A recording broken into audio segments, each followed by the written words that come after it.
শফিক গ্রেপ্তার। আবারও জানিয়ে রাখি, পল্লীগ্রাম টিভির জনপ্রিয় অভিনেতা শফিককে গ্রেফতার করা হলো কেন দেখুন।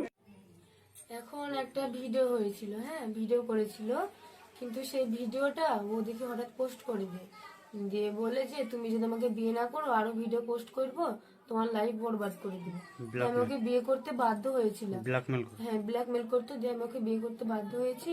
আর এখন ও ওইসব ভিডিও ভাইরাল করে এখনো আমার দিকে আর ফিরে তাকাচ্ছে না, এখন অন্য মেয়েদেরকে নিয়ে ফুর্তি করে বেড়াচ্ছে। এখন তাহলে আমার লাইফটা কি হবে? এখন তো আমার পুরো জীবনটাই বরবাদ করে দিল। তাহলে আমি এখন কি করব আমি বলেন?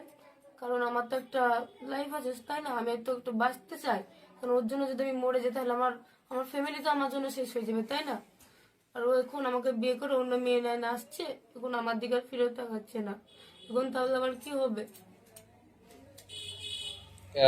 যে ছেলেটা অ্যাকিউজড আছে, সে মাইনর ছেলে আছে, তার বয়স হচ্ছে 17 ইয়ার্স।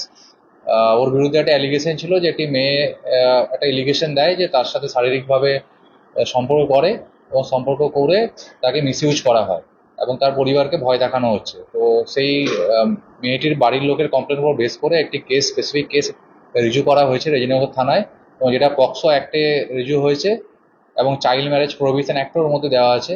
তাতে আমরা দুজনকে অ্যারেস্ট করেছি। যে ইউটিউবারের কথা আপনারা বলছেন, সে ছেলেটির বয়স 17 বছর। তো অ্যাজ পার পক্সো অ্যাক্ট তাকে আমাদের জুভেনাইল জাস্টিস যে বোর্ড আছে জেজেবি, সেখানে প্রোডাকশন করতে হবে এবং তারা যেটা সিদ্ধান্ত নেবে তাকে মেবি হোমে স্থানান্তরিত করা হবে এবং আমাদের বাকি যে লিগেল প্রসিডিওর আছে মেডিকেল থেকে শুরু করে সেখান থেকেই হবে। আমরা পিসি নিচ্ছি না, কারণ জুভেনাইলদের পিসি নেওয়া হয় না। অ্যাজ পার জেজেবি যেমন যেমন ইনস্ট্রাকশন দেবে আমরা সেই ইনস্ট্রাকশন মেনে চলবো।